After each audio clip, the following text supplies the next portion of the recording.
The first question to be asked, one that I think that for a large part people don't take much notice of, but it's important, Parsha, important question, and that is that basically number one, why was Pinchas made a kohen?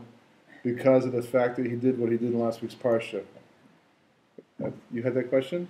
No, because he wasn't a relative. He wasn't a direct descendant of Aaron. Well, he was a direct descendant. Why is he? But he was already great. He was already. That's the second half of the question. The first question is why was that the result of why was of all the schar to give to him? There's lots of things you could do to reward him for what he did. Buy him a brand new spear or something like that. Gold tip maybe. But in those days, like today, you get watches at age 65 and retire. Well, that's in the movies that they do, but in those days you actually got gold spears when you retired. That's anyhow. But the kahuna was of all the things to give to him, because first of all, as we know from Aaron Cohen, and Bnei Aaron is Rodah Shalom. So it's true he was definitely brought Shalom for the Jewish people and stopped the Megefa, but still the Maisa itself wasn't the most peaceful thing. David the Melech was unable to build the base of Mikdash because he had blood in his hands. Even though every drop he spilled was completely Shem Shemaim, and always for some reason, and he wouldn't have done it if not been some kind of mitzvah involved. But there's a mitzvah, there's a reality that HaKadosh Baruch Hu wants the base of Mikdash to be a place that's not, the only blood that's being spilled is that which is the Karbanos themselves. But the question is just, why would that be the response? That's the first, that's just more of a hashkafic issue. But the more technical issue is, how did it even happen? How did he make someone a kohen? Because Baruch already was koveya Bahar Sinai that if you're Arna Kohen or you're one of his sons, anyone born to the sons from that point onward, they can become a kohen. But he missed the cut. He missed the cut at the beginning. He was already born. So as HaShavua as an individual, as HaShavua as yichus was, nevertheless, he wasn't a kohen. So how do you actually make him into a kohen? After the fact that it's already taken place. And the third question to do with that... Retroactively, right. And the third question, basically, is that how can you make him a kohen when, in fact, he did a maisa of Ritzicha, right? He killed somebody. If a kohen kills somebody, he's possible for the avoda. He doesn't, even if it's, again, an act of kanais, the Shem Shemaim, the whole thing. So that's if he's already a kohen and he does the maisa, it becomes possible, but if he becomes pastor, so kavod chomer, he should become a kohen. Give him something else altogether. So how is it possible that he could even become a kohen after the actual act of killing Zimri in last week's parsha? Cosme too, for that matter. So the answer for these questions usually come from Shari Gilgulim and the Zohar as well, and it says the following thing: Nadav and Avihu died because they brought the unauthorized incense offering. And when Pinchas killed Zimri, he merited the souls of Nadav and Avihu, right? And the Zohar just adds that, historically it's the other way around, but this is the way it follows. After Pinchas acted zealously, and the tribe of Shimon came after him, in anger his soul left him, at which time the two souls of Nadav and Avihu entered him. So it's a little bit subtle, but the answer is right there in those two little paragraphs, so two short little paragraphs, because first of all, number one is that Nadav and Avihu were already Kohanim. They were Kohanim, right? Now, if you had been there and you watched the actual Maisa, it's a very similar situation like this back at the Akedah. Right? At the Akedah, Yitzchak died. Well, the Gemara falls off that. It says, well, he actually didn't die. The aisle that Avram was makriv in place of Yitzchak, and the ashes of of that aisle are become the ashes of Yitzchak. Either Yitzchak was killed and shechted and burned the whole thing, and HaKadosh Baruch Hu treats it that way. But the Or Chaim points out that that's true. There's no question about that. More says it, but the reality is that Yitzchak did actually die at the Akedah. Now, had you been there, would you have noticed that he died? No, because he was there. It wasn't like he dead. He became dead and then Techis and Mason, and he got up and walked away. It didn't skip a beat. Probably his heart didn't skip a beat the entire process, but he did die. How did he die? It says at the moment that Avraham raised the knife to shecht him, even though he was totally masking to what Avram was about to do and willing completely to be a korban to Kosh Baruch Hu as a Kosh Baruch Hu commanded, that still is the you're not going to die. There's a mitzvah. It takes away your breath. It takes away your person can the shock alone. I just listened to halachas on the bus coming over here of on Yuma on Pei Dalet on the base talking about what you can do and can't do on Shabbos in terms of the pikuach nefesh, and it's talking about how basically certain situations of pikuach nefesh are doiches Shabbos, and the Gemara each time has a havamina as to why you would think it wouldn't be that way. Because first of all, you want let's say you're trapping fish at the same time in the sea. But one episode is basically a child falls into a pit, and the pit may not be so deep, and it may not appear like pikuach nefesh, but the child can become so afraid of the situation and be terrified that it could cause him to die.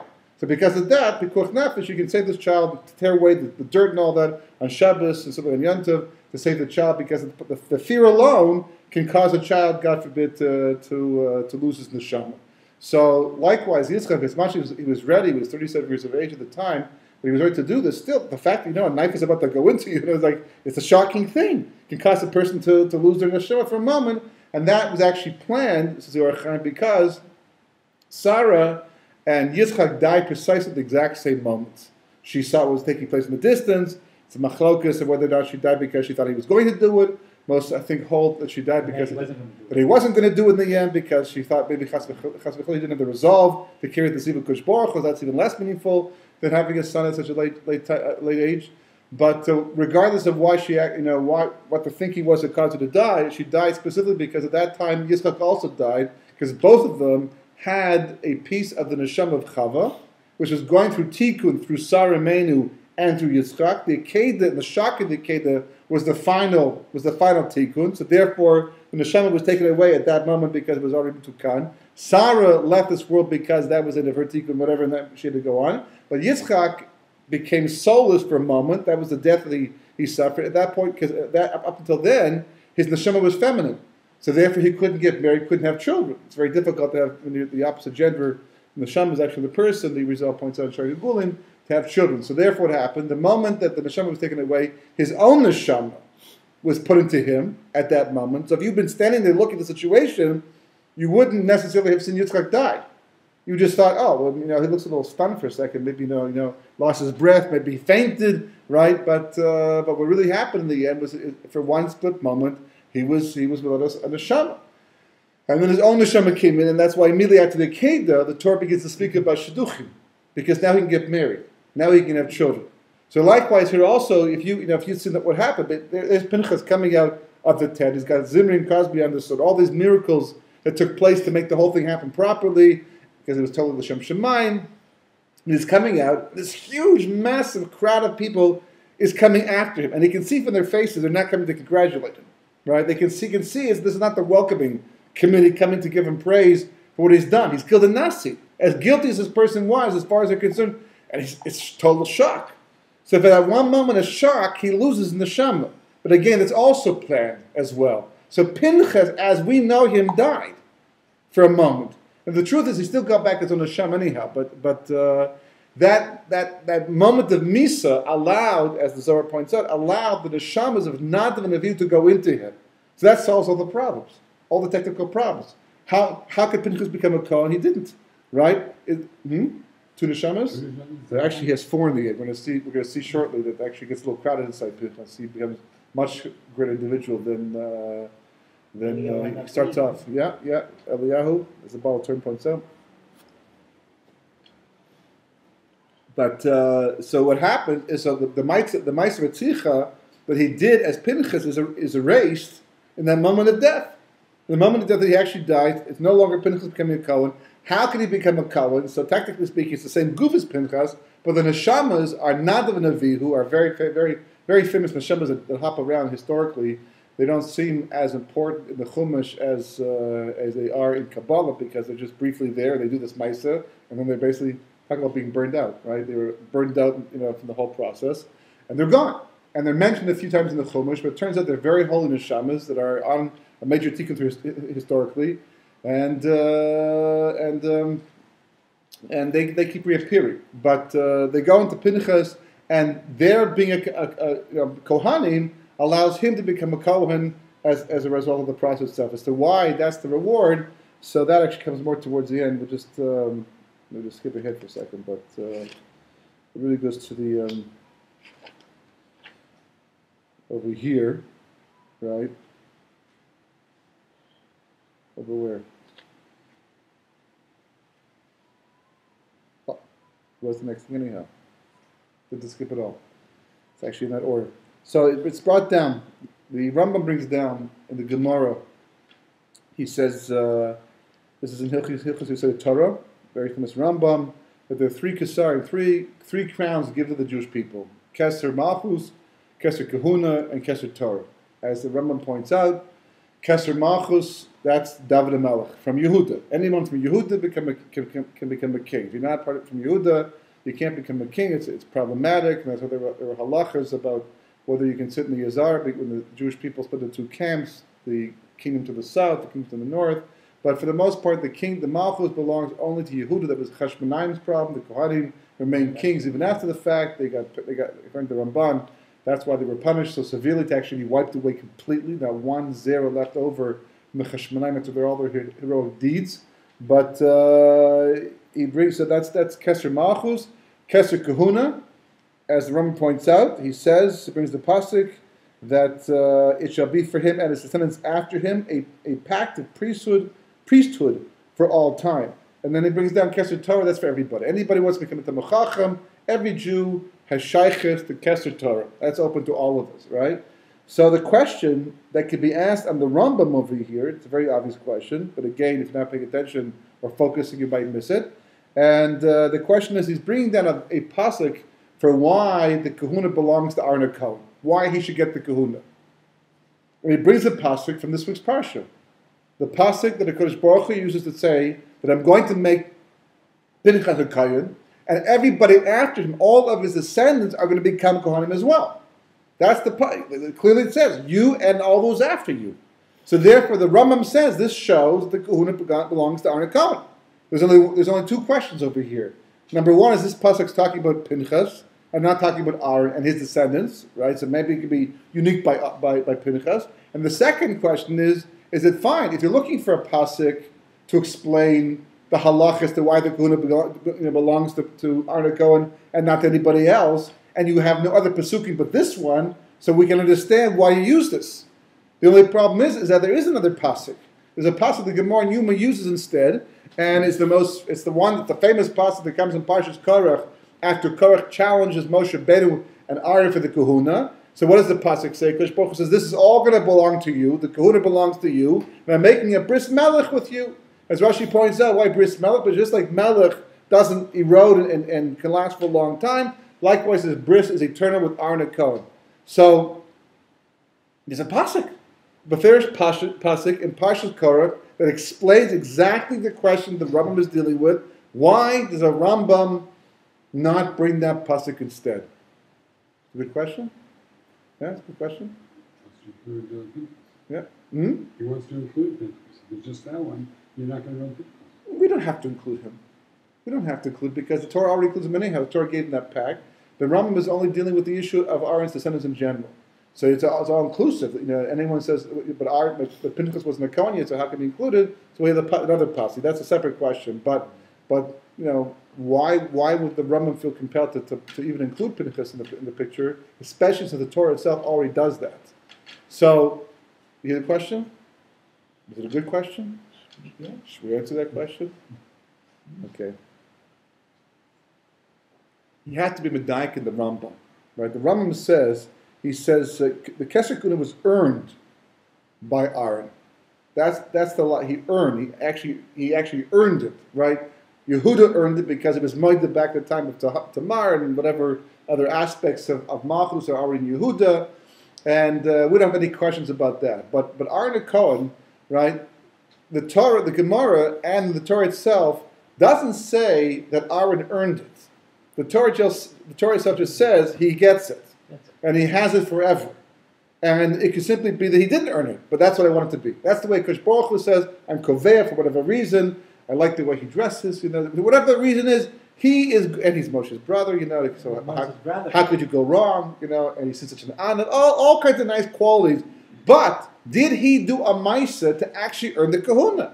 Was it up for grabs? Just for example, the same way that before Avram came along, Anybody could have been the Jewish people. Well, not technically speaking, they could have been, but theoretically it wasn't really possible. But there was no Jewish people. Avram came along and chose Kodesh Baruch Hu. So therefore, Kodesh Baruch Hu came along and chose Avram and his descendants. And once it was Koveya that's the reality. So likewise, Kodesh Baruch Hu says, for whatever reason, Aaron is destined to be the Kohen. He's Rod Shalom. So therefore, it's his. The Kuna is his from this point onward forever. That's all we know. The Rambam is saying, yeah, but let's ask a bigger question, a better question. Did he earn it? What did he do to earn it? That's the question the Rambam is dealing with.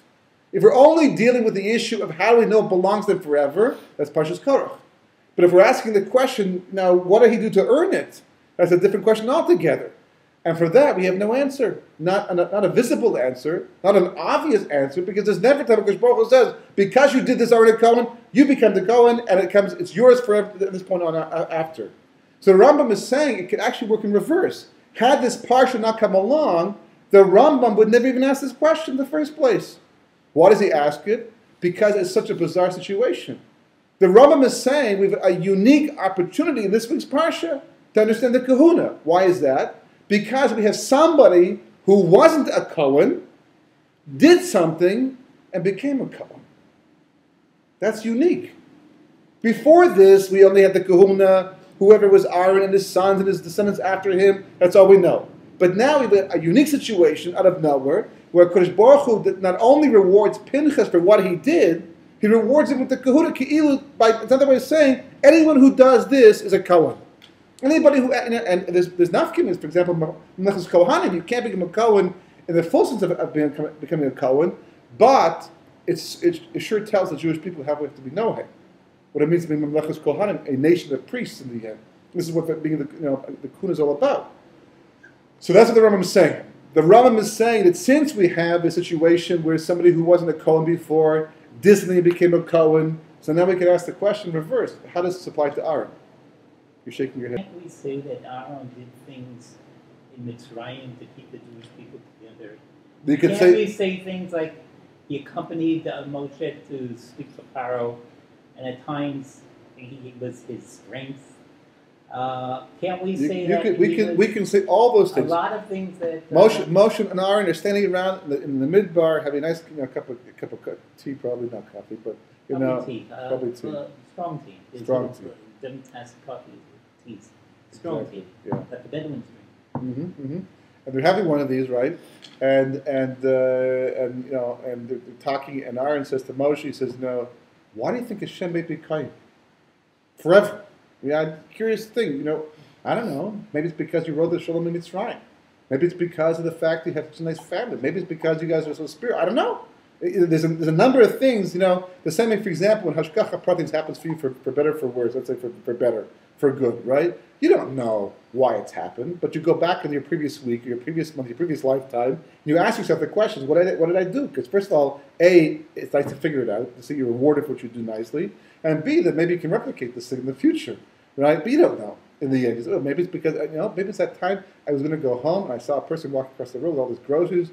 Instead, I gave him a lift, picked them up, helped them out. Maybe that's what it was. Moshe Rabbeinu says to Hashem, "Why are you choosing me?" I don't know. Exactly. Well, that was more. That was more to do with it. That's a little more complicated. I don't know if he really understood why he was being chosen.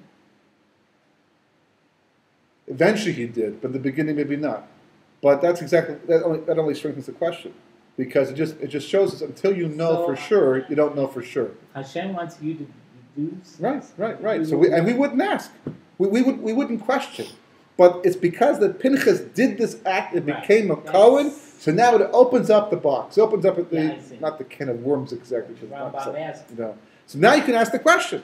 He can say, wait a second. This is really what the Rambam is doing. The Rambam is saying, wait a second. This guy wasn't a Kohen. He does a Maisa. Now, if Hashem had not come along and said, he's going to become a Kohen, would you read this part and say, gee, he should become a Kohen for that? Would you have said that? No, I wouldn't. It wouldn't have crossed your mind. You would have said, he's a hero, he's a kanoi, he gets all kinds of schar, he's famous, a parsha named after him, gets an ayud, his name. These are all things that make a lot of sense to us, right? But he became a Kohen? So the Rambam is asking, what's going on here? Why did Kodesh Baruch Hu go out of his way to make him a Kohen in the end? And then there must be some chiddush over here. And now that we see that an act of kanos is that which makes a person a kohen, plus the fact that you got these neshamas as well, right? An act of zealousness makes a person a kohen, so to speak. An official kohen, you require these other things about the neshama being transformed, but certainly the tzura of becoming a kohen. So now we can ask the question retroactively, so what did Aaron do?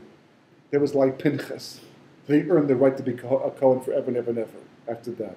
That's really what the Rambam is addressing over here. So so what does it mean to be a kanoi? That's the next question. But that's more technical. But a kanoi, it's also important to point out because we have another episode of kanoos that takes place in the Torah where it's not sanctioned. And it is problematic. Where is that? Back at the beginning, or halfway through the beginning. In Parashas V'yishlach, in Shechem, Shimon and Levi go in and they kill all the male inhabitants of Shechem in revenge for the episode of Dinah. Right? So the question becomes, what's the difference over here? What's the difference? Their episode is not only not sanctioned by Kodesh Baruch Hu and not by their father. It's even questionable if why would Yaakov not have done if it was the right thing to do in the first place. Why wouldn't Yaakov have done it? You guys go ahead and do it on your own, but you have to ask yourself the question: Why is our father not doing it? Is he something weak? He's an Av. He's one of the Avos. So it's not so pashut that he's not going in there. And second, or third of all, fourth of all, whatever.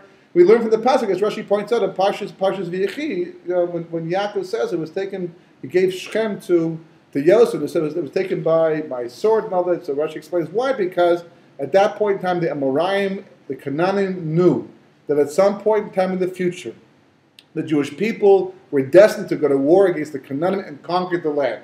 But they thought that was hundreds of years away.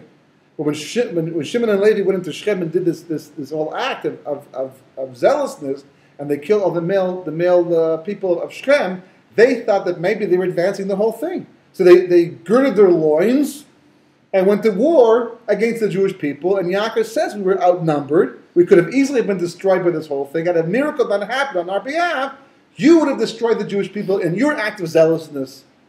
So then what's the difference? So Rashi points out, the Torah points out in Parashas V'yechi, that Yaakov, he doesn't criticize his sons as much as he criticizes their anger in the end. Meaning it was personalized.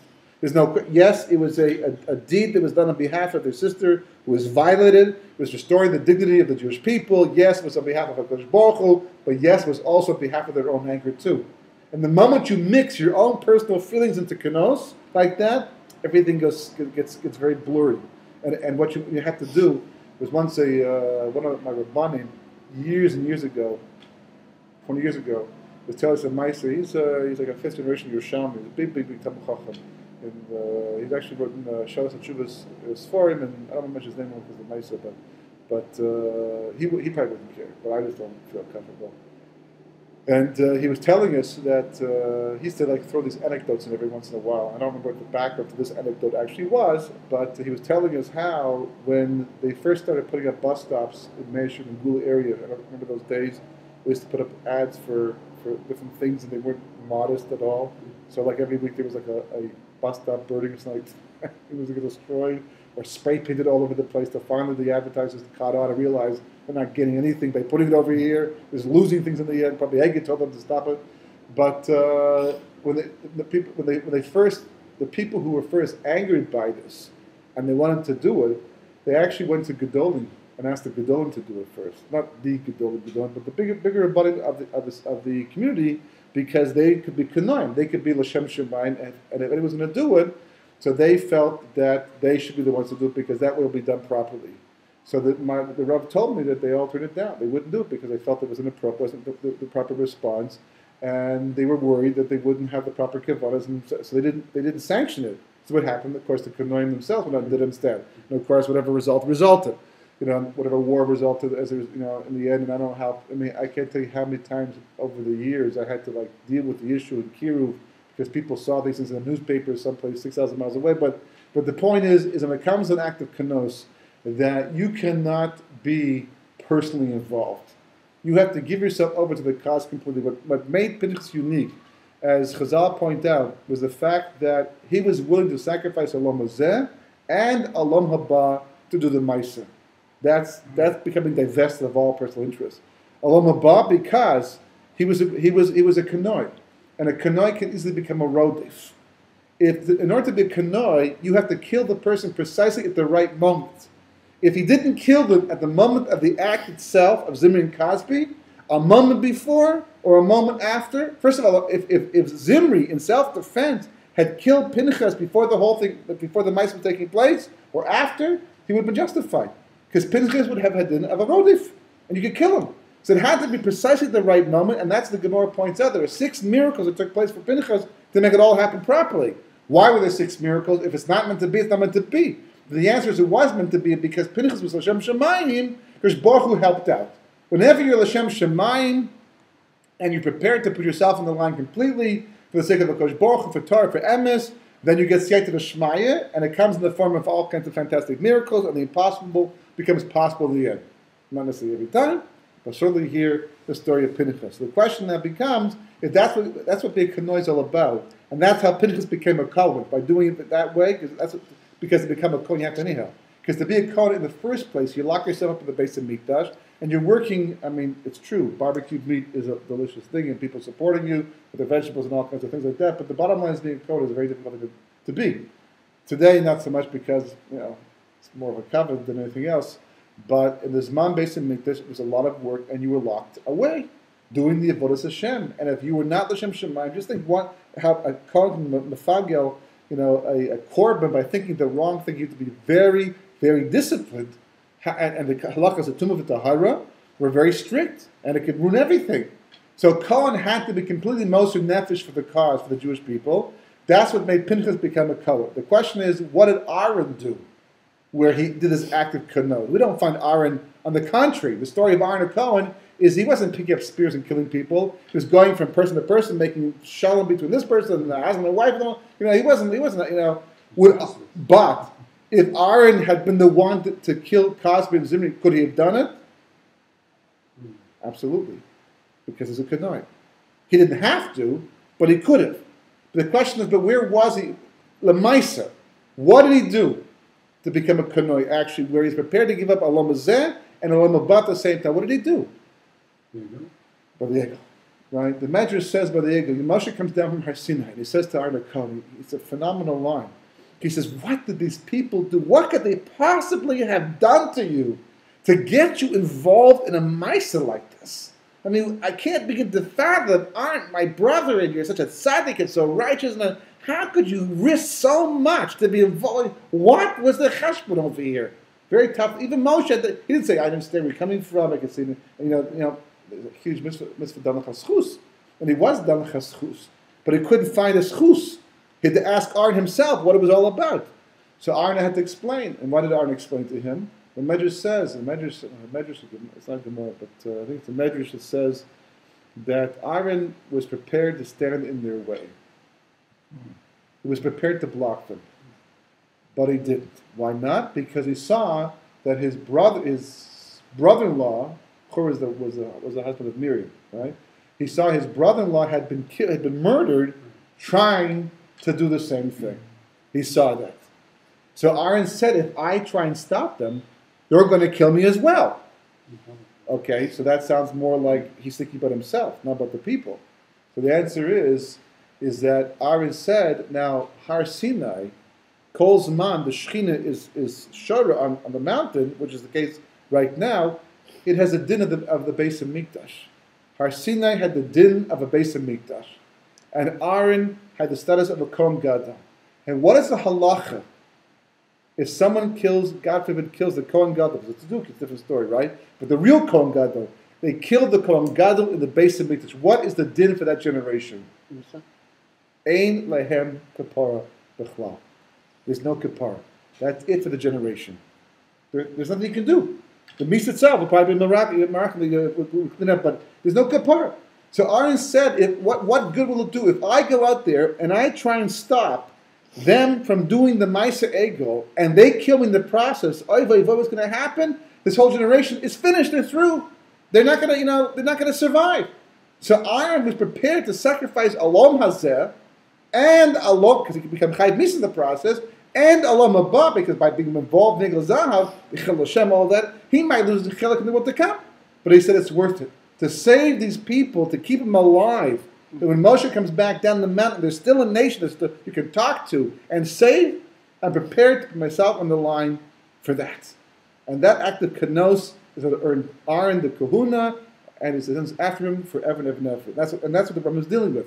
So that's why Pinchas gets the kahuna as a reward. He did a Maisa Kohen. By actually avenging Kosh Baruch Hu's honor, as Kosh Baruch Hu says, Eishtin Chamasi, right? He saved this nation by actually putting himself on the line and being prepared to give up a Loma Zeh and a Loma Ba, for the sake of Klal Yisrael. That's the Maisa Kahuna. And that's why he gets the reward of the Kahuna as a result. But how does it actually physically happen? Spiritually happens, and that's to do with it actually. He was able to die, and the Kosh Baruch Hu, the Neshamas of Nadav and Avihu, into him instead, and the whole transformation took place. That's one level of transformation. The next level of transformation is even more sophisticated. And that is, as the Baal HaTurim points out, as we have discussed before in the past, that Pinchas, he morphs into Eliyahu HaNavi. Eventually, Eliyahu HaNavi didn't have a father, didn't have a mother, he wasn't born. He was basically Pinchas who, became a level up, a few levels up, and became Eliyahu HaNavi. The question is, how does that happen? Okay, it's one thing that Nadav and Avihu came into him as a Gilgul while he was, still walking the face of the earth, and he became a kohen in the process. Is one thing, but how do you become a prophet? How do you become Eliyahu HaNavi in the process? Again, in Shar Gilgul, he points out the following thing. He says, in the case of a soul that comes Besod Ibur after birth, like the nefesh of Nadav and Avihu that came into Pinchas, another spark must accompany it as well. So when you have a Gilgul, when you're born from scratch with your own, a soul that's for your body, so then you get one soul. But when you get there's a different level of Gilgul called Ibur, where you get an additional soul while you're still living. You're still walking the face of the earth, and another soul comes into you, right? So then, not only do you get the new soul, but you must also get another soul that comes along to act as kind of a glue between the new soul and the old soul. That's not my rules. I don't make those things up. I would imagine that. That's the Arizal and Shar Gilgulim based upon the Zohar in Parashas Mishpatim. He says that new soul that came into Pinchas to tie the souls of Nadav and Avihu to his own soul is actually called Eliyahu Tishbi, that neshama. So now he's got Nadav and Avihu, Pinchas' original soul, and in the Zohar points out, Nadav and Avihu counts as one soul. Even though there's two souls, it's actually two souls that count as one. So now he gets another soul called Eliyahu Tishbi. There's now three souls walking around inside of, not actually walking inside Pinchas. He's walking around with three souls. That's what he says. From the people of Gilad, and from the root of God, which was a new soul at that time. This was in order to combine the nefesh of Nadav and Avihu with the nefesh of Pinchas itself, a Gilgul from the time of his birth. He also required an additional soul in order to unite the new soul called Eliyahu Tishbi with the rest of the other souls as well, and the nefesh of Pinchas and that of Nadav and Avihu, right? So now he's got a new soul to unite Nadav and Avihu with the one of Pinchas. That's fine, which actually that one even comes from Yisrael and Yosef done previously as well. But now even the new soul needs another new soul as well to make it stay at the same time. So he says that one is called, where is it? That one is called Eliyahu from the root of Binyamin. Mentioned because in Divrei Yam it's machlokas, it seems to be, or stira, not a machlokas, stira, a contradiction because it seems that on one hand Eliyahu comes from God, Giladi, and the other hand Divrei Yamim talks about of Eliyahu coming from Binyamin. So which is it? So the answer is it's both, because the first one comes from God, and the second one comes from Binyamin, and that's the one mentioned in Divrei Yamim. The first was that of nefesh of Pinchas with which he was born, a single soul, even though it was a combination of two drops from Yosef and Yisrael as his own soul. The second level was a nefesh of Nadav and Avihu, which came besod Ibor, as we said, when he died for that moment, and they came into him, they're floating around, they're going to him, was also considered to be one soul. The third was a nefesh called Eliyahu Tishbi, from the root of God, and the fourth was Eliyahu from the root of Binyamin, right? And this is a sort of a chazal, the Gemara, Michael in one, Eliyahu in four. It's talking about leaps through flying, but sort of the level the Gemara is talking about that Eliyahu actually had four souls. So this is the process that actually made it possible for Pinchas to become Eliyahu. There's actual transformation. He ends up having four souls. Now, what time is it now? So what happens after that? Because it's kind of like a black hole in a sense. We don't really see. Pinchas is there, and he goes to war in Parashas Matos. He's mentioned a few places after that. Then disappears. Poof, he's gone, and then Eliyahu all of a sudden shows up. Right. So what happens? The Vav Katiya inside this week's Parsha. The Vav is cut. So just the kids without going through all the notes itself, but the Rizal explains that actually this is worth being inside. So.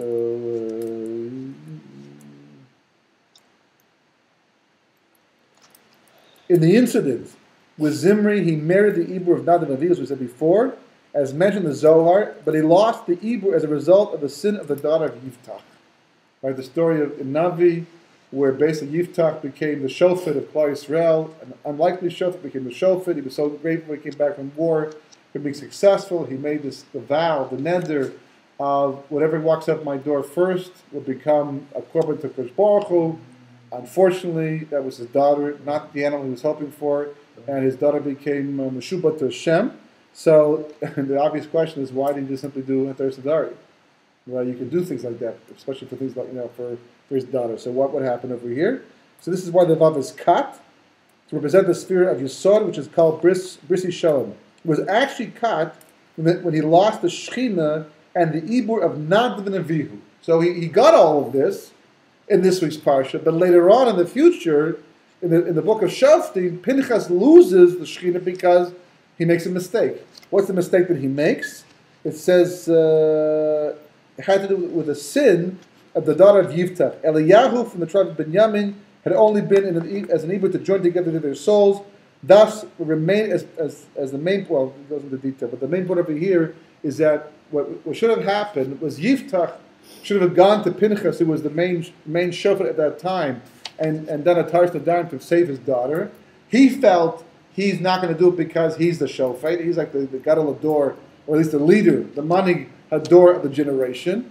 Pinchas should come to him. So his daughter basically is languishing away because he's got too much pride. And it says for not going to take care of this, he loses the limbs of his body. Pieces of his body have to fall off in different cities. So it says when he's buried, he's buried in different cities. So the Rizal points out, why is it plural? Because literally he's buried in different cities. Parts of his body fall off as a punishment. Pinchas should have gone to Yiftach to say, look, now let's do a Taras Nadarim for your daughter and save your daughter's life over here and give her a life.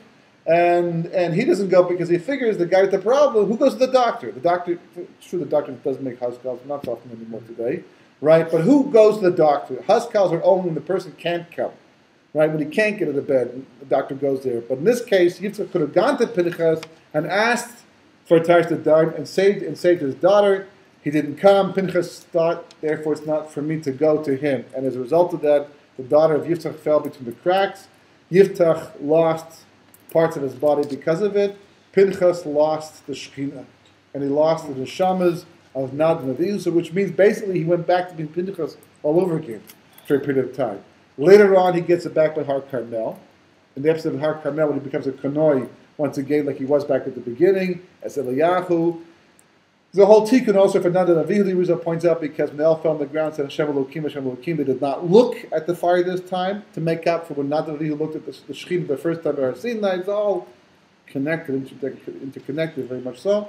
And then what happens, basically, the story of Zavel, the whole thing, so she knows through black magic that Pinchas has lost part of the neshama, which is why he's now vulnerable, which is why he runs to Har Sinai to take refuge from the whole episode, and eventually what happens is part of his neshama goes up in the fiery horse. Later on, part already went up. The remainder part goes up in a fiery horse. That's when Pinchas is transformed into the Navi himself. But eventually, that's the part that comes back every single time for the brisim and all that, and on the Seder. It's a long story with a lot of details, but the main point is that this is, what is the bottom line message? And this is a very complicated and convoluted episode, so to speak, with all this going on, and there's more to this vav also that we're talking about. Brisi Shalom, so Metanis HaKadosh gives the Pinchas. But the bottom line is when a person acts on behalf of a Kodesh Baruch Hu, L'Shem Shemayim, and tries, if he can't be L'Shem Shemayim, you have to seriously consider if your act of kenosis is really the appropriate response to the situation. But if you can be L'Shem Shemayim as much as is humanly possible, as the Gemara points out, the Kodesh Baruch Hu helps out, and the impossible becomes possible, and the Kiddush Hashem becomes the Kiddush Hashem. And that's the ultimate, that's really what it means to become Memlechus Kohanim. Memlechus Kohanim, to be a nation of priests, means that we are a people that's prepared to put a Loma Zeh and a Loma Ba on the line to do what's right. And the irony, just like, for example, kavod, honor, is for the person who runs away from it, which is exactly counterintuitive, because we figured that, to run away from it, you have noticed. But in life, Kodesh Baruch Hu makes it that the person who does not want honor is the one who gets honored. Likewise, for the person who makes the point of trying to sanctify Kodesh Baruch Hu's name, Kodesh Baruch Hu makes it possible for his name to become sanctified in the end. The person has to be L'Shem Shemayim and to be a Kanoi as well.